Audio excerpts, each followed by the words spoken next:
MCQs, CA inter, income tax. Continue करेंगे। Question number 8। 7 questions पिछले lecture में हमने कर लिए थे एंड आई होप आपको एक पुश मिल गया होगा कि एमसीक्यू स्टार्ट कर लें हम लोग। तो क्वेश्चन 8 पढ़ता हूं। ये थोड़ा केस बेस्ड टाइप सा बना के फीलिंग बना के बनाया हुआ है। मिस्टर अजय एक रिसेंटली क्वालिफाइड डॉक्टर हैं। उन्होंने हॉस्पिटल ज्वाइन करा है, अच्छा पैसा कमा रहे हैं और उनके एम्प्लॉयर ने उन्हें बोला 87 का रिबेट क्लेम कर लियो भाई। इनकम कमा कितनी रहे हैं? 340। और उसने अपने अप्रोच करा अपने फादर को। फादर एक टैक्स प्रोफेशनल है, इनकम टैक्स एक्ट वगैरह पढ़ा हुआ उन्होंने अच्छे से, और बोल रहे हैं यार ये मेरा एम्प्लॉयर बोल रहा है 87 का रिबेट लेना है, ये बताओ जरा पापा क्या है। तो क्वेश्चन है what would have father told him. Personal हो रहे हैं वैसे क्वेश्चन में, फादर सन की कन्वर्सेशन के अंदर जा रहे हैं हम, बट कोई बात नहीं। अब जो क्वेश्चन है देखते हैं। उन्होंने ना अलग अलग ऑप्शन दिए हैं। अच्छा एक बात, फादर मान के चलना सही बता रहा है क्योंकि टैक्स प्रोफेशनल है। कहीं आप तो फादर ने शायद ये वाला बता दियो, हमें क्या पता क्या बताया है, ये भी तो बताया हो सकता है। टैक्स प्रोफेशनल है वो, मान के चलो फादर सही बता रहा होगा। तो पहला क्वेश्चन कहता है कि इंडिविजुअल जो रेजिडेंट होता है उसकी टोटल इनकम 5 लाख से क्रॉस ना कर रही हो, उसको 87 का रिबेट मिलता है। सही कह रहा है? सही कह रहा है, एक्चुअल में यही होता है। दूसरा, ये तो गलत है, 3.5 लाख वाला पॉइंट पहले होता था, ये चेंज हो गया था, 5 लाख ही आपके लिए। तीसरा, मैक्सिमम रिबेट 5,000 है, गलत, 12,500 है। सही कह रहा हूं? अगला, 87 का रिबेट टोटल इनकम में से एग्जम्पशन है, गलत, टैक्स में से एग्जम्पशन मिलती है, मतलब टैक्स में से माइनस होता है। मैक्सिमम रिबेट 12,500 है, सही, यानी ये सही ये सही। और लास्ट में 87 का रिबेट टैक्स लायबिलिटी में से रिड्यूस होता है, ये भी सही। 156 वाला ऑप्शन सही है क्या? वरना अगर नहीं होगा तो दोबारा पढ़ेंगे क्वेश्चन। क्या सर मैंने भी ऑप्शंस देखी ही नहीं थी, मैं तो कल क्वेश्चन पढ़ रहा था ऊपर से। तो 156 ये वाला ऑप्शन कौन सा है? B. Question number 9। Raman India का सिटीजन है। देखो सिटीजन ऑफ इंडिया सुनते ही ना माइंड में स्पेशल कैटेगरी वाला पॉइंट भी आता है। ये एम्प्लॉयड कहां पे थे?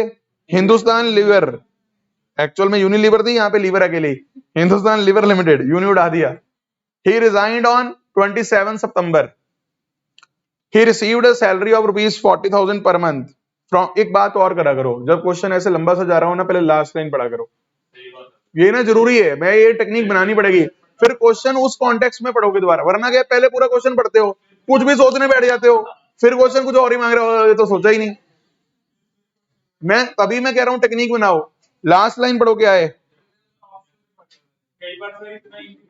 हाँ क्वेश्चन में पूछा हुआ है, नहीं देखो सीधा ऑप्शन देख के तो मैं कभी रिकमेंड नहीं करूंगा, बट क्वेश्चन पूरा, एक मिनट मैं बस ये कह रहा हूं, मतलब एक बार देख लिया करो रिक्वायरमेंट क्या है, फिर क्वेश्चन उसके हिसाब से पढ़ो।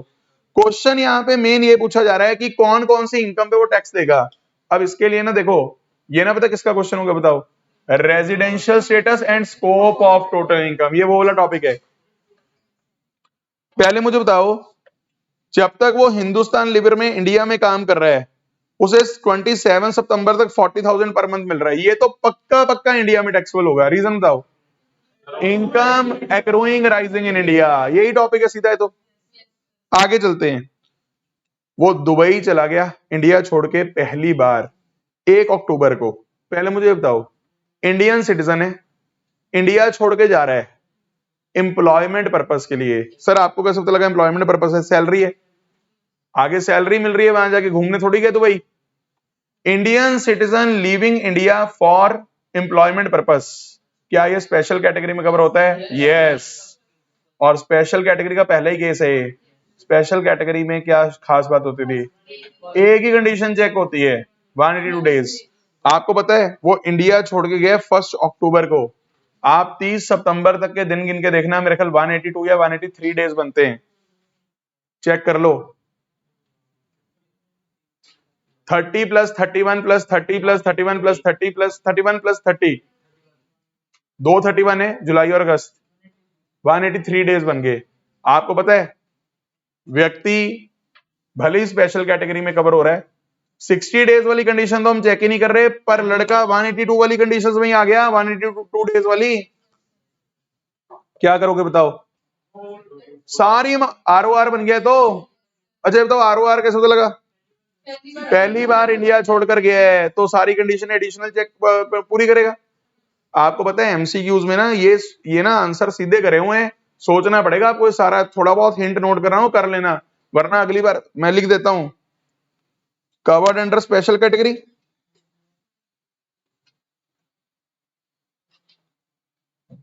क्यों स्पेशल कैटेगरी में क्यों है? इंडियन सिटीजन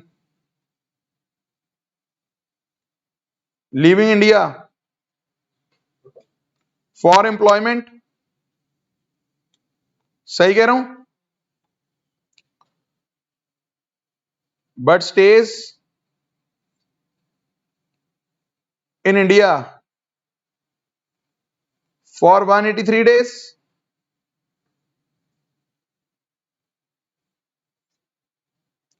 आपको पता है जब मैंने पहली बार ये वाला क्वेश्चन मैं देख रहा था, थोड़ा बहुत एमसीक्यू मेरे को होता चल मैं भी देख लूं फिर करवाऊं, मैंने पहली बार ना ये सोचा, मेरे से गलती क्या हुई थी बताता हूं। मैंने ना ये वाली डेट देख ली थी 27 सितंबर, और मेरे माइंड में ये आया सितंबर तक रह रहा है वो, इसके 182 डेज ही नहीं पूरे, मैंने स्पेशल कैटेगरी में तो कवर कर लिया। फिर मैंने इनका आंसर देखा ये सारा टैक्सेबल कर रहे हैं, मैंने कहा यार ये तो नॉन रेजिडेंट बन रहा है, फिर डेज में ही गलती होगी बताओ। और आप यकीन मानो 1 अक्टूबर में भी कई बार बच्चा ये सोच जाता है मोटा मोटा 6 महीने 30 सितंबर तक 180 दिन बनते हैं, कैलकुलेट ही करना पड़ेगा। बच्चा पता है मोटी सी कैलकुलेशन क्या मारेगा, अप्रैल से सितंबर 6 महीने 180 दिन, स्पेशल कैटेगरी कवर है नहीं, रेजिडेंट नहीं, फिर भी गलत हो जाएगा, डेज गिनने पड़ेंगे। आर यू अंडरस्टैंडिंग और नॉट? कौन से प्रीवियस ईयर में 2021 कट ऑफ डेट ना, यहाँ पे आप फिर यही पता ही लग जाएगी यहां से आपको, अगर 1 अक्टूबर को 183 बन रहे हैं तो एक तरह से 30 सितंबर तक अगर वो रहता है तो सही 182 डेज बनते हैं, यानी अगर वो 29 सितंबर, वही तो मैं कह रहा हूं, पहले मैंने ये डेट सोच ली थी 27 सितंबर, फिर मैंने सोचा ओहो मेरी गलती ये हुई, एक गलती मैंने और सोची कि 1 अक्टूबर में भी हो सकता है बच्चा मोटा मोटा 181 डेज मान रहा हो, कैलकुलेट ही करना, समझ रहे हो मेरी बात? 183 बन रहा है, 183 days in previous year 2021, hence resident and he leaves for first time, सही कह रहा हूं, पहली बार लीव कर रहा है ना इंडिया,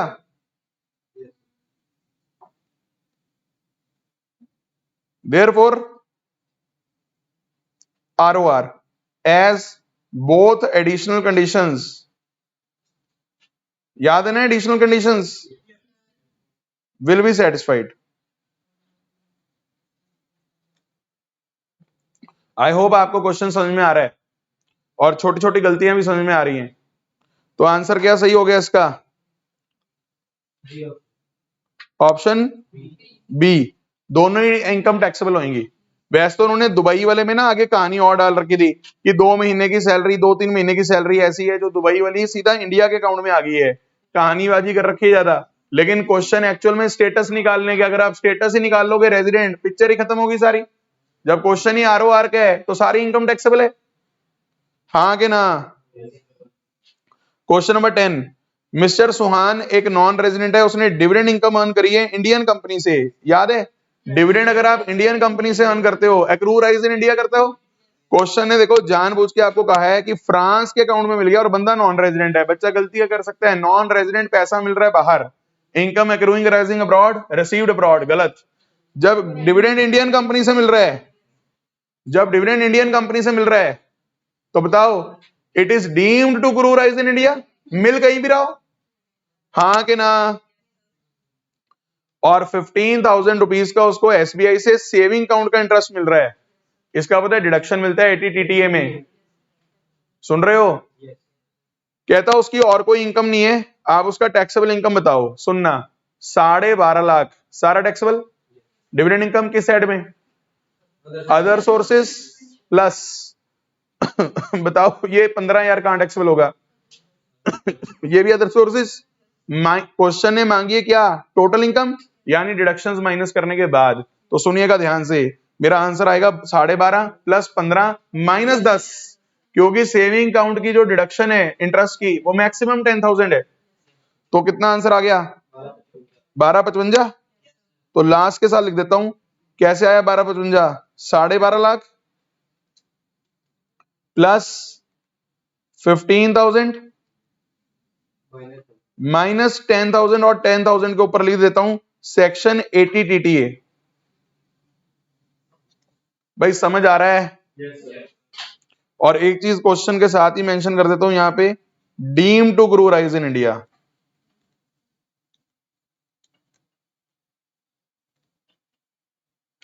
बताओ अगर ये सेविंग अकाउंट इंडिया के बाहर होता फिर ये टैक्सेबल ना होता, क्योंकि नॉन रेजिडेंट व्यक्ति है क्वेश्चन में। सेविंग अकाउंट भी तो उसका इंडिया के बाहर हो सकता था, उसका इंटरेस्ट क्या उसका इंडिया में टैक्सेबल होता? नहीं होता। यस और नो? फिर आंसर सिर्फ कितना आता बताओ? 12.5 लाख। हो जाएगा क्वेश्चन नंबर 10। क्वेश्चन नंबर 11, आशीष कुछ इनकम अर्न कर रहा है, एक तो यूके डेवलपमेंट बॉन्ड से इनकम आ रही है। आशीष का स्टेटस दे रखा है एनओआर है, लास्ट लाइन पढ़ो। मैंने कहा ना पहले लास्ट लाइंस पढ़ के फिर क्वेश्चन पढ़ा करो। एनओआर है बंदा। एक बात बताओ, अगर वो एनओआर है, क्या प्रोविजन थी एनओआर की? सुनो, बिल्कुल सही, एक बच्चे ने आंसर दे दिया है पर मैं रिवाइज कराता हूं। एक्रूइंग राइजिंग इन इंडिया वाली income taxable, received in India वाली इनकम टैक्सेबल। थर्ड कैटेगरी क्या थी इनकम में? Accruing rising abroad, received abroad. Normally non taxable, दो केस में टैक्सेबल होती थी, बीसीआई और पीएसआई। इसकी ना एक अमेंडमेंट भी थी बड़ी अच्छी, दो अमेंडमेंट थी 15 लाख वाली, वो रिवाइज कर लेना, मैंने काफी बार रिवाइज करवाई थी क्लास में वो, अगर आपको याद हो। यहां तो खैर सीधा सीधा क्वेश्चन है, मेरे को बताओ 4 लाख में से 1/4 इंडिया में रिसीव हुआ है, यानी 1 लाख तो पक्का टैक्सेबल है, और जो बाकी 3 लाख रह गया वो फॉरेन इनकम है। फॉरेन इनकम में ना बीसीआई की कैटेगरी है ना पीएसआई की कैटेगरी है, तो टैक्सेबल नहीं होगी। और लास्ट पॉइंट, उसको एक बिल्डिंग से गेन हो रहा है जो इंडिया में लोकेटेड है पर रिसीव हॉलैंड में हो गया। भाई एक्रू राइज इंडिया करके ये तो 4 लाख नहीं सॉरी 1 लाख और 6 लाख, तो आंसर आना चाहिए 7 लाख। समझ आ रहा है? क्वेश्चन नंबर 12, ये तो वो क्वेश्चन लग रहा है कंटिन्यूस डिस्चार्ज सर्टिफिकेट वाला। एक बार देख लेते हैं। Member of crew of America bound Indian ship है, इंगेज, देखो इंडियन सिटीजन है, स्पेशल कैटेगरी के लिए कंडीशन होती थी इंडियन सिटीजन और पर्सन ऑफ इंडियन ओरिजिन। ये कहां था पर्सन ऑफ इंडियन ओरिजिन?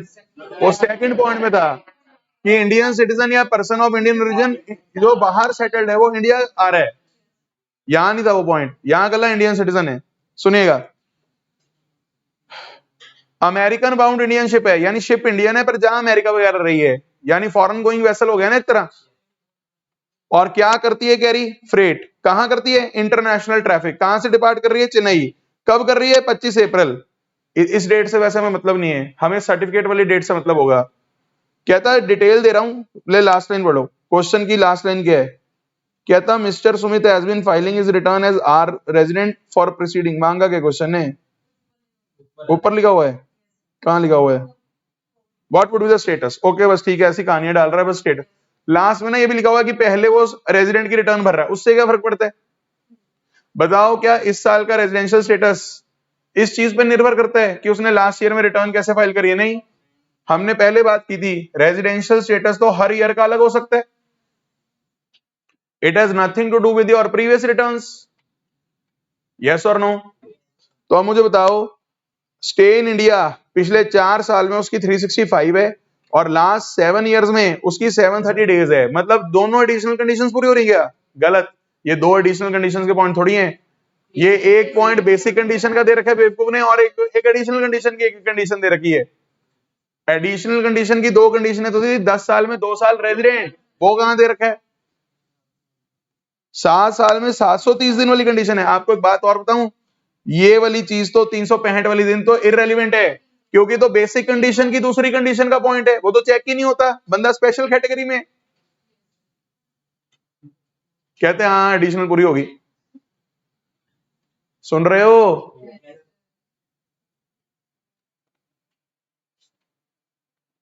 एक मिनट, ये 2 लाइंस पढ़ के पता लग रहा है स्पेशल कैटेगरी, हाँ कि ना? इसका मतलब जब वो स्पेशल कैटेगरी में ही कवर हो गया, नॉट रेलिवेंट। हम देखते ही नहीं पिछले 4 साल में वो कितनी देर रहा है यहाँ, क्योंकि सिर्फ क्या देखना है, इस साल क्या वो 182 दिन रह रहा है कि नहीं रह रहा। सुन लो, अगर तो वो इस साल 182 दिन रह रहा हुआ, फिर तो रेजिडेंट बनेगा। फिर मेरे लिए ये वाली कंडीशन चेक करनी जरूरी है 730 दिन वाली, पर फिर मैं बताऊं क्वेश्चन इनकम्प्लीट हो जाएगा, क्योंकि उसे ये भी बताना चाहिए 10 में से 2 साल। तो मुझे लगता है 99% आंसर ही नॉन रेजिडेंट का आएगा, समझ, वरना फिर ऑब्जेक्टिव नहीं रहेगा ये क्वेश्चन, फिर तो सब्जेक्टिव हो जाएगा। कुछ फॉलो कर रहे हो मैं क्या बोल रहा हूं? तो अब तो सिर्फ पता क्या करना है, 25 अप्रैल से लेके 24 अक्टूबर का जो पीरियड है ना, बताओ इसे इंडिया में काउंट कर लोगे, इंडिया से छोड़ दोगे? क्यों छोड़ दोगे? क्योंकि 25 को आपने ज्वाइन करी शिप और साइनिंग ऑफ करी है 24 अक्टूबर को, ये दोनों डेट्स गिननी है, ये दोनों डेट्स भी छोड़ के। इसका मतलब मेरे को ये बताओ, अप्रैल के 24 दिन, अप्रैल के 24 दिन और अक्टूबर में आके बताओ कितने दिन, 7 डेज। 31 माइनस 24 प्लस 1 ना करना, क्योंकि 24 गिनना नहीं है। 7 दिन अक्टूबर के, 30 दिन नवंबर के, 31 दिन मार्च के, 31 दिसंबर के, जनवरी, फरवरी, लीप ईयर तो नहीं ना फरवरी, और मार्च। बस बताओ 181 के 182, ये 182 आ रहा है। फिर एक बात कहूं, क्वेश्चन इन्फॉर्मेशन दे दी है, लास्ट में बता दिया, आखिरी में 2 साल उसने रेजिडेंट की रिटर्न करी है। यार कमाल कर रहे हो, दूसरी कंडीशन भी तो आ गई, 10 में से 2 साल रेजिडेंट हो, बदतमीज ना हो, कहते इनकम्प्लीट है क्वेश्चन। मैं बोल रहा हूं तुम हाँ में हाँ मिलाई जा रहे हो, लास्ट में लिख तो दिया उसने 2 साल की रिटर्न फाइल करी उसने रेजिडेंट वाली, सुनी जा रहे हैं बेटे, दिमाग है कि क्या है? सारे बेटे सुनी जा रहे हैं, अच्छा कि क्वेश्चन इनकम्प्लीट है। ये लास्ट लाइन का रेलिवेंस समझ में आ गया? आ गया समझ? अब ऊपर तो उसने आपको षड्यंत्र रचा था, शुक्र करो उसने षड्यंत्र ये नहीं रच दिया। सुनो, मैं बनाता ना क्वेश्चन, मैं बोलता 4 साल में 300 दिन रह रहे हो, बेटा कहता अच्छा 365 दिन नहीं रह रहा, हो एनओआर, गलती हो जाती। सोचो ये तो भला क्वेश्चन है, 4 साल में 365 दिन रखवा दिया इसने, नेगेटिव सोच ही नहीं रहे हम कुछ, धक्के से भी आंसर सही हो सकता है। सुन रहे हो, मजा कब आता, इस साल 182 दिन रखवाता, 4 साल में बोलता सिर्फ 300 दिन रह रहा है, बस कहता हो 365 दिन नहीं रहा, एनओआर। गलत होता सही होता, वो गलत हो जाता आंसर। समझ आ रही बात? मतलब यार एमसीक्यूज में इतनी गलती करवा सकते हैं वो आपसे, आप सोच ही नहीं सकते। और मैं बता रहा हूं एमसीक्यू करते हुए ना बच्चे का कॉन्फिडेंस लेवल अलग ही होता है, क्योंकि जो वो सोच रहा होता है वो ऑप्शन में पड़ा होता है, और बच्चा तो ऐसे करता है मेरा पहली बार में आंसर हो गया, वहां एमसीक्यू तो मैंने ऐसे कर दिया पहली पहली बार में। क्वेश्चन नंबर 13, मिस्टर चौरस एक इंडियन सिटीजन है, सुन लो भाई, कहां रिजाइड कर रहा है, दुबई। सुन लो, क्या इतना देखते ही ये स्पेशल कैटेगरी में कवर हो गया? बिल्कुल हो गया। Indian citizen outside India settled है, लिखा हुआ ना रिजाइड्स इन दुबई। अब रिजाइड्स में यही मानोगे सेटल्ड होगा, अगर क्वेश्चन साइलेंट है, यही मानना चाहिए, चाहे वहां लेबर ही क्यों ना कर रहा हो, पर अगला सेटल्ड है, कुछ मर्जी करे सेटल्ड है, बस पढ़ नहीं रहा होना चाहिए वहां। क्योंकि मैंने बताया था अगर वो स्टूडेंट वीजा लेकर गया हुआ है फिर वो सेटल्ड नहीं है, हालांकि स्टूडेंट निकाल लेता है वहां खर्चा अपना, लेकिन is not settled. He came to India on a visit और उसका टोटल स्टे इंडिया में 135 दिन है, नहीं बनेगा रेजिडेंट। कहता दुबई में इसने कोई टैक्स नहीं भरना, हमें क्या मतलब है उससे। एक बात आओ, पिछले ये लास्ट लाइन पढ़ा करो ना, पहले क्वेश्चन की समझ नहीं आता तुम्हें। रेजिडेंशियल स्टेटस बताओ, कहता अगर उसकी इनकम 10 लाख है other than from foreign sources income, याद आ रहा है कुछ? ये वाली इनकम अगर 15 लाख से क्रॉस कर रही होती ना, फिर यहाँ पे ना हम लोग कौन सी कंडीशन चेक करते, फिर 120 डेज वाली कंडीशन चेक कर लेते, बिल्कुल सही। हम 182 की जगह 120 डेज वाली कंडीशन चेक कर लेते, लेकिन यहाँ पे तो 10 लाख है सिर्फ। एक मिनट खड़ जा पहला। वैसे ना एक बात कहूं, अगर यहाँ इस क्वेश्चन में इसकी जो इनकम होती वो 10-15 लाख से क्रॉस कर रही होती, फिर बताओ क्या होता। 120 दिन वाली कंडीशन चेक करके आप क्या बोलते, तो 135 दिन रह रहे, पहले ये रेजिडेंट बनता, फिर वो भी चेक करते आरओआर एनओआर, यस, उसके लिए वो वाली कंडीशन चेक करते 7 सालों में 730 दिन और मोर, और 10 साल में 2 साल रेजिडेंट। होएगा पक्का, 15 लाख वाला भी क्वेश्चन होएगा कोई ना कोई, है कि नहीं है आगे? मैं लिखवा देता हूं फिर ये यहां शॉर्ट में। पहले ये वाला आंसर क्या आ गया? ये आंसर तो एनआर आ गया। बताओ समझ में आ रहा है? क्या नाम है बंदे का? Square. If squares income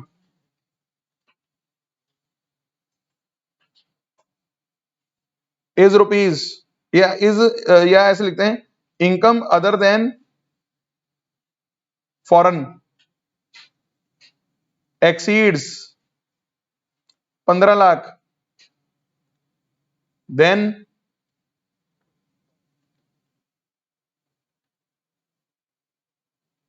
he would have been resident as he stays in India। और वहां ना चेक कर लेना, मोर देन 120 डेज है, 120 डेज और मोर है, 120 और मोर ही होगा, है जी। एक्सीड है, चेक कर लो यार एक बार, अगर बुक तो होएगी नहीं किसी के पास, है किसी के पास इनकम टैक्स वन? यहाँ पे खुली नहीं हुई मेरे पास इनकम टैक्स वन की, वो खोलना भाई कोई बच्चा, बस मेरे को दे दो, थैंक यू सो मच। एक सेकंड अभी चेक कर लेते हैं। 120 दिन, 120 डेज और more, but less than 182। Less than 182 क्यों बोलता है? क्योंकि 182 वाला तो वैसे ही लिखा हुआ है उन्होंने, इन इंडिया फॉर 120 डेज और मोर। याद ऐसे ही रखो ना, 182 में भी यही है, 182 डेज और मोर, 60 डेज में भी यही है, 60 डेज और मोर, और 730 में भी यही है, 730 डेज और मोर। तो 120 में भी क्या है? 120 डेज और मोर।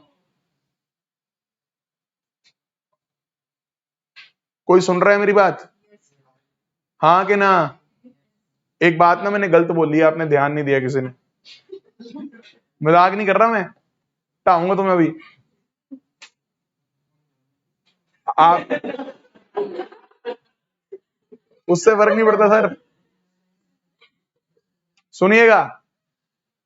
मैंने बोला अगर ये आर्मी रेजिडेंट बन गया, फिर आगे एडिशनल कंडीशंस चेक करके इसको आरओआर एनओआर बना लेंगे। जबकि याद करो, मैंने आपको बताया था ये आर्मी तो हमेशा एनओआर ही रहेगा। मैंने आपको ना स्पेशली बताया था उस टाइम पे भी कि जो व्यक्ति ये वाले चक्करों में बनेगा रेजिडेंट, इसको आरओआर बनाना पर्पस नहीं था, इसको एनओआर बनाना पर्पस था, क्योंकि इसके बीसीआई और पीएसआई टैक्सेबल करने थे। भूल गए? याद है तो फिर क्यों एडिशनल कंडीशन चेक करवा रहे थे? फिर मना भी तो नहीं करा। और यार ये मजाक की बात नहीं, तुम्हें मजाक लग रहा है, वहां पेपर में जाके ना छोटी छोटी चीजें चेक होंगी, एमसीक्यूज में भैया चेक होंगी छोटी छोटी चीजें। प्लीज बी सीरियस, क्योंकि क्योंकि टेस्ट आपके हो चुके, उसके बाद भी अगर आपकी चीजें गलत हो रही हैं, थोड़ा सा सुधर जाओ भी, समझ जाओ, ये बात याद रखना। इसके साथ लिखवा देता हूं ऑलवेज एनओआर। ये देखो, ये छोटी छोटी बारीकी के पॉइंट रिवाइज हो रहे हैं। ये आदमी अगर रेजिडेंट बनता था ना, ये हमेशा एनओआर ही बनता था, इसके लिए एडिशनल कंडीशंस चेक नहीं होती थी। यानी बताओ एडिशनल कंडीशंस किन किन के लिए चेक करोगे? या तो जो आदमी 182 डेज के चक्कर में बना आरओआर, मतलब रेजिडेंट बने, या जो आदमी 60 डेज वाली कंडीशन पूरी करके वो आदमी रेजिडेंट बने। सुन रहे हो? और आपको याद है एक आदमी और बनता था रेजिडेंट, जो 182 डेज नहीं भी रहते थे। वो पता है कौन सा वाला पॉइंट था? इंडियन सिटीजन है, बाहर जॉब कर रहा होता है और 15 लाख से ज्यादा कमा रहा होता है अदर देन फॉरेन इनकम, उसको उसका तो डेज ही नहीं देखते थे। ये ना आपको आज जाके रिवाइज करना चाहिए। पता है क्या क्या रिवाइज करना? एक तो सेक्शन 6(1) में शुरू में ये पॉइंट दे रखा है, और एक 6(1) में है, रिवाइज कर लो इसको। अमेंडेड पॉइंट है, बजट 2020 का, बहुत इंपॉर्टेंट रहेगा इस बार के लिए, चाहे एमसीक्यू में आए चाहे बड़े क्वेश्चन में आए। एमसीक्यू में आया फिर भी बच जाओगे, 1 नंबर या 2 नंबर ही जाएंगे, अगर 4-6 नंबर में आ गया ज्यादा नंबर लुट जाएंगे। यस और नो? पर एमसीक्यू प्रैक्टिस करने जरूरी है, क्योंकि यहाँ 2-2 नंबर करते करते बहुत सारे ठुक सकते हैं। समझ रहे हो मेरी बात? क्वेश्चन नंबर 14, डिविडेंड इनकम आपको ऑस्ट्रेलियन कंपनी से मिला, ऑस्ट्रेलिया में मिल रहा है, इंडिया में ले आए आप, बताओ, ये तो पता है रेमिटेंस है, ये तो रेमिटेंस है। वहां एक बार रिसीव तो हो गया, चेक कर लो। वैसे ना इन्होंने ये नहीं बताया कि ला कौन रहा है इंडिया में, ये ना मतलब अच्छा अच्छा स्टेटस तो मांगा है क्वेश्चन ने, किसके लिए टैक्सेबल करोगे? ये तो ईयर ही अलग है, देखो ईयर तो, ये तो पास्ट फॉरेन अनटैक्स प्रॉफिट हो गया ना, वही वाला पॉइंट हो गया कि पुराने प्रॉफिट्स हैं, अब इंडिया में लेके आ रहे हो, ये तो रेमिटेंस है। चेक कर लो, इसका आंसर उन्होंने नन किया होना चाहिए, चेक करना 14 नंबर का आंसर, नन आंसर आना चाहिए, किसी के लिए टैक्सेबल नहीं है। एक तरह से इसको मैं रिलेट करवा देता हूं, this is past foreign untaxed income, सही कह रहा हूं? हमने ना ये पढ़ा हुआ है पॉइंट, अगर आपको याद हो, कि पास्ट फॉरेन अनटैक्स्ड इनकम किसी के लिए टैक्सेबल नहीं होगी, किसी भी स्टेटस के लिए, क्योंकि मैंने कहा था इसका जो होना है उस ईयर में होगा ना जिस ईयर में ये मिली थी। और बताओ उस ईयर में क्या हुआ होगा, उस ईयर में ये फॉरेन इनकम है। और अगर तो आप देखो नॉन रेजिडेंट हो गए फिर तो ये टैक्सेबल होगी होगी, अगर रेजिडेंट हो गए, अगर नॉन रेजिडेंट हो गए फिर ये टैक्सेबल नहीं हुई होगी, और अगर एनओआर हो गए तो भी टैक्सेबल नहीं हुई होगी, क्योंकि ना बीसीआई है ना पीएसआई है। ये था क्या BCI? Business control from India, और पीएसआई क्या था? Profession setup in India. थोड़ा थोड़ा रिवाइज करोगे ज्यादा ठीक रहेगा। Question number 15, mister Ramesh Indian citizen है, एम्प्लॉयड है इंडियन एम्बेसी में, गवर्नमेंट एम्प्लॉय हो गए, याद आ रहा होगा आपको कुछ? Indian citizen, government employ, posted outside India, किसको याद है इसकी खास बातें क्या थी, पहले ये याद करके बता दो, फिर मैं आगे क्वेश्चन पढ़ूंगा। Indian citizen, government employ, posted outside India, आपको याद है कुछ मैडम इनके बारे में कुछ खास चीज? हाँ जी गगन, अकेले परक्विजिट्स, अलाउंसेस और परक्विजिट दोनों एग्जाम्प्ट है 10(7) में। क्या क्या एक्रूराइज इन इंडिया करता है इनका? Salary income, salary income. वैसे तो आप अच्छा बताओ जनरल रूल क्या होता था सैलरी में? जहां सर्विस आप करते हो वहां एक्रूराइज करती है सैलरी, लेकिन एक्सेप्शन क्या थी? Indian citizen, government employ, posted outside India, service भले इंडिया के बाहर रेंडर कर रहा है पर इसकी सैलरी कहां एक्रूराइज करेगी? इंडिया में। फर्दर इनके अलाउंसेस और परक्विजिट क्या हो जाएंगे? एग्जाम, किस सेक्शन में? 10(7) में, बिल्कुल ठीक। किसी को ये याद है सेक्शन क्या था इसका, प्लेस ऑफ अक्रूवल का? 9(1)(2) और 9(1)(3), इस तरह के सेक्शन। 9(1) सेक्शन अगर आपको याद रहे ठीक है, 9 सेक्शन याद रख लोगे ला, सेक्शन 9 में बता रखा है place of accrual of salary. याद है आपको रेजिडेंशियल स्टेटस वाला चैप्टर 5 to 9 पढ़ा था हमने, 9 में बता रखा है कहां कहां पे सैलरी इंडिया में एक्रूराइज कर रही है डीम्ड, वो टेबल भी था उसका एक, interest on loan, royalty, technical service fee, government से मिल रहा है, सोर्स रूल लगता था यहां। एनीवेज छोड़ो, एक सेकंड मैं आगे बढ़ता हूं। He received salary and allowances in the government from the in Australia from the government of India, हमारे इस ईयर में सर्विस उसने रेंडर करी थी ऑस्ट्रेलिया में। In addition he was allowed perquisites also, कहता बताओ इनमें से कौन सी स्टेटमेंट करेक्ट है? पहला, salary allowances they are not taxable since is non resident, गलत है। सैलरी अलाउंसेस परक्विजिट इंडिया में के बाहर उसे मिले टैक्सेबल हैं since they are deemed to accrue in India, अभी इसको होल्ड करके रखते हैं। Third, salary received by Ramesh is taxable in India, वैसे तो मैं बताऊं थर्ड में भी ना सैलरी का ही पार्ट होता है वैसे तो अलाउंसेस और परक्विजिट ने बेसिक सैलरी वर्ड लगना चाहिए था। अभी तक तो थर्ड ऑप्शन सबसे ठीक लग रही है। फोर्थ, सैलरी एग्जाम्प्ट है, ये तो रहने दो, ये गलत है, ये गलत है। अब चार में से दो तो पक्का कट गए, 50-50 ऑप्शन रह गई, अब लाइफलाइन यूज हो गई है। दो ऑप्शन जो रह गई हैं उनमें ज्यादा बेटर देखो क्या है। वैसे मैं आपको बताऊं जो बी ऑप्शन भी है ना, अधूरी तो सही है, एक्चुअल में आपको बताऊं मैं ये तीनों चीजें हैं तो deemed to accrue in India, actual में they are taxable also, exemption तो बाद में मिलती है, मैं इसीलिए मैंने बी को स्ट्रेट फॉरवर्ड कट नहीं करा था, पर अगर मैं बी और सी में कंपीट करवाऊं तो सी बाजी मार देगा। बी ऑप्शन ऐसी नहीं थी कि मैं देखती काट दूं, गलत है। क्या आपको मेरी बात समझ में आ रही है? एक बार चेक कर लो, उन्होंने बी आंसर तो नहीं कर रखा पीछे, सी होना चाहिए। मतलब वैसे मैं आपको बता रहा हूं बी की लैंग्वेज बिल्कुल फॉल्स नहीं है कि बिल्कुल ही गलत है, तो जैसे ए और सी तो देखती पता लग रहा है फॉल्स है, हाँ कि ना, ए और डी सॉरी, तो कौन सा आंसर सही हो गया?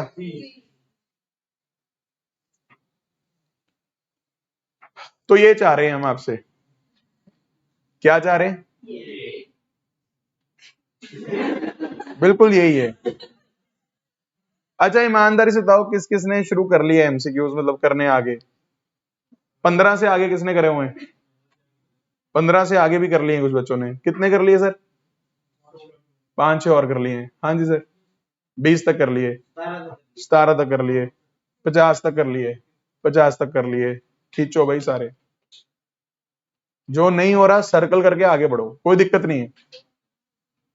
पेंसिल का प्रयोग करें मैं तो कहता हूं, क्योंकि कोई ना जो थोड़े बहुत हम हिंट लिख भी रहे हैं, अगर थोड़े बहुत बाद में डिलीट करके फिर से करना हुआ क्वेश्चन, पता नहीं, आई डोंट नो। एक सेकंड, 16 नंबर ट्राई किया हुआ भाई, कर लेते हैं 16 नंबर।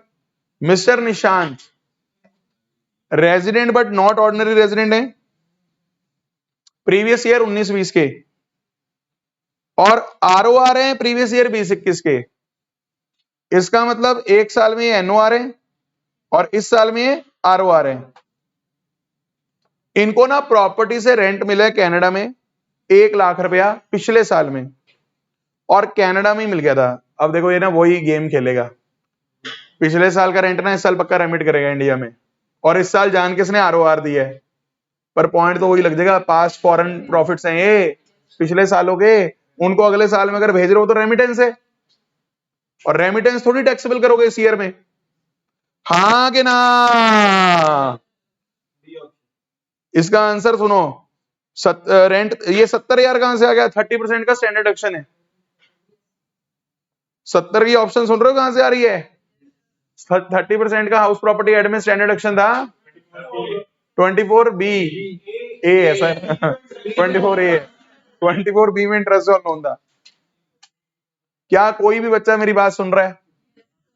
सुन लो क्या? अच्छा ये बताओ क्या ये ऑप्शन सही है कि पिछले साल में 70,000 टैक्सेबल हुआ होगा? नहीं।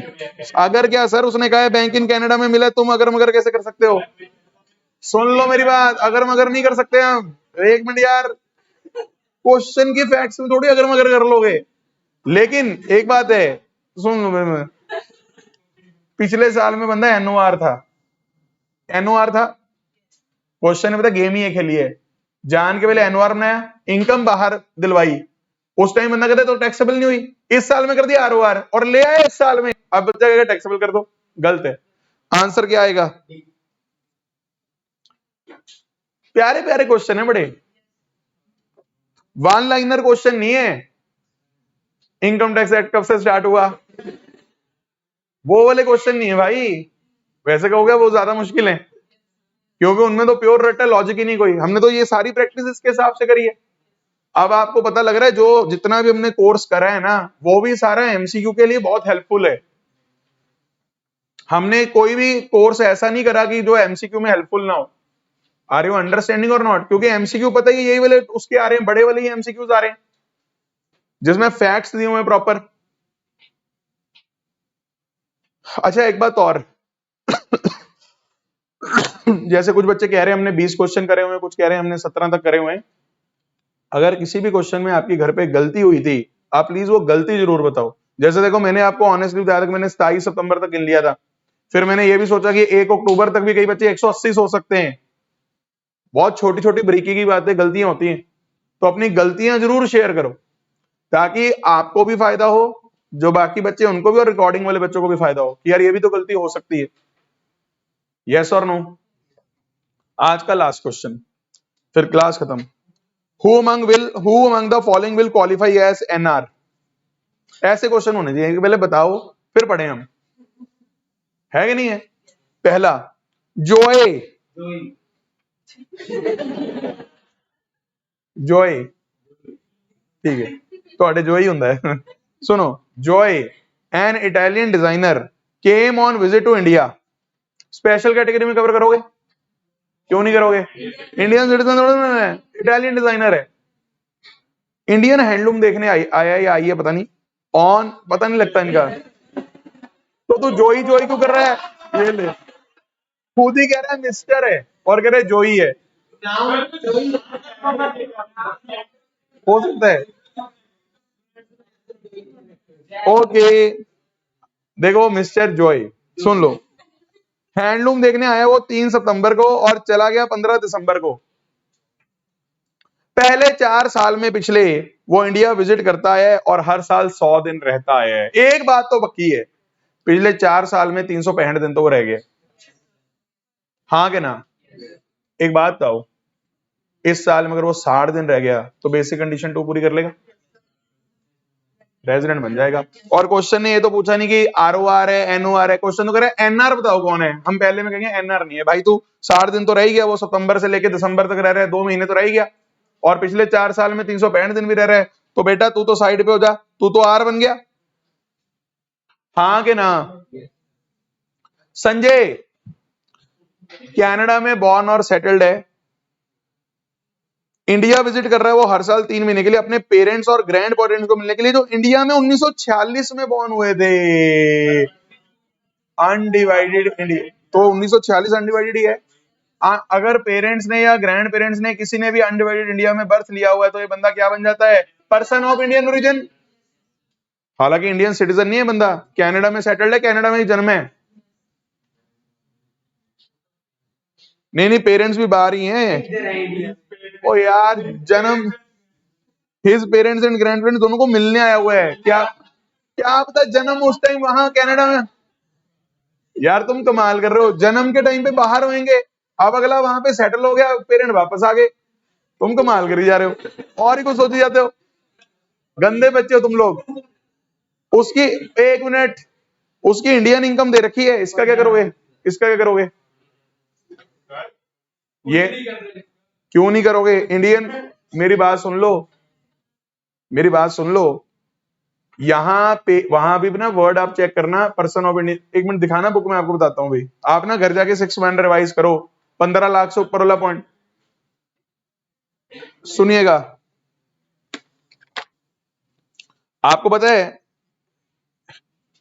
एक इंडिविजुअल बंदे को रेजिडेंट मान लिया जाता है अगर वो 3 कंडीशनें पूरी कर ले, वो इंडिया का रेजिडेंट है, उसकी इनकम फॉरेन इनकम के अलावा 15 लाख से क्रॉस कर रही है, पर ये फॉरेन इनकम के अंदर BCI PSI नहीं लेते थे, और तीसरा वो किसी और कंट्री में टैक्स नहीं दे रहा। ये 3 कंडीशन अगर पूरी रहती थी वो रेजिडेंट बन जाता था।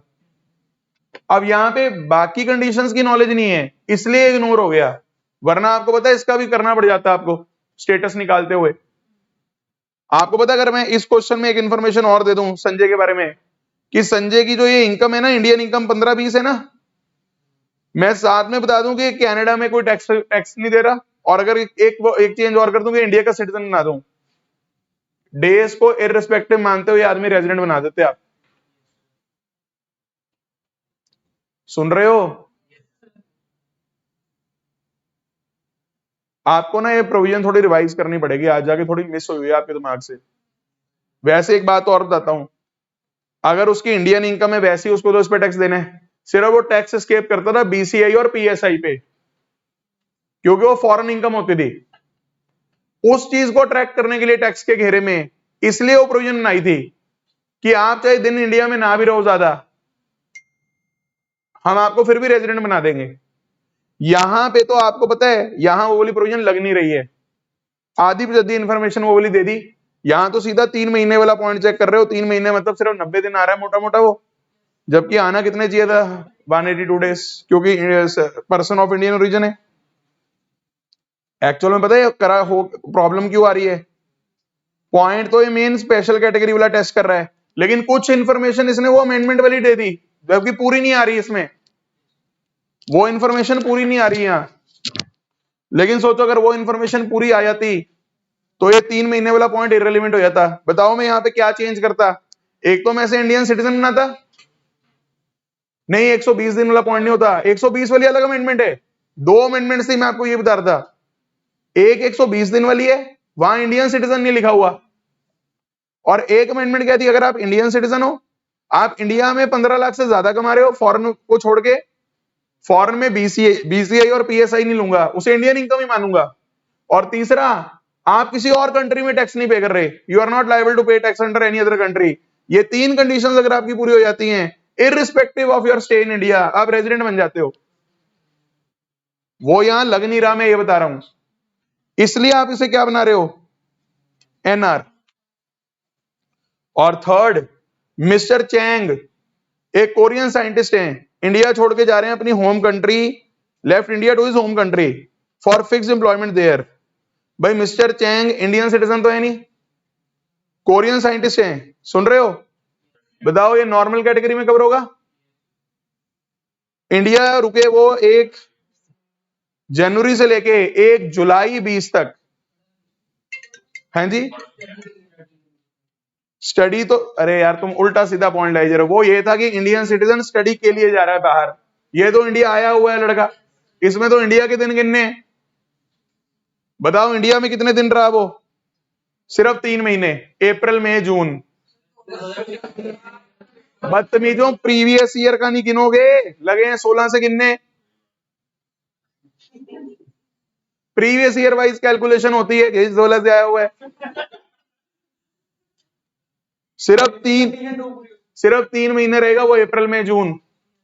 और सुन लो, बेसिक कंडीशन 1 पूरी नहीं हो रही, बट 2 पूरी हो रही है, 60 डेज भी रह रहा है, 4 साल में 365 दिन भी रह रहा है, और ये भी आर बन गया इसलिए। सुन रहे हो, ये आदमी बेसिक कंडीशन 2 सेटिस्फाई कर रहा है।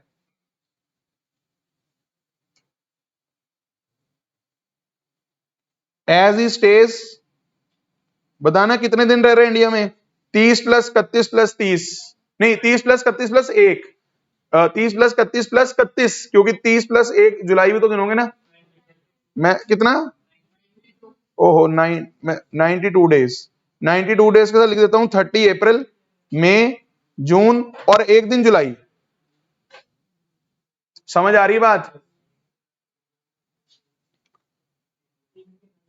In previous year 2021 and exceeds 365 days in preceding 4 years। ये जो आप कह रहे हो ना 2016 से आया हुआ है, वो यहां काम आएगा कि पिछले 4 साल में 365 दिन से ज्यादा रह रहा है। समझ आ रही है बात? और एक बात तो, अगर आप बेसिक कंडीशन 2 चेक कर रहे हो, मतलब स्पेशल कैटेगरी का तो क्वेश्चन ही नहीं है। कुछ पता लग रहा है क्या हो रहा है? आज ना आप थोड़ा सा देखो, रिवाइज करो, साथ साथ रिवाइज करोगे सही रहेगा। तो यहां पे आज हम रुकते हैं, कल कंटिन्यू करते हैं। ऑप्शन तो चलो टिक कर लेना, आंसर क्या आ गया? संजय। संजय अकेला रेजिडेंट है, नॉन रेजिडेंट ही बोला मैंने, कोई बात नहीं। Thank you very much, bye bye, take care.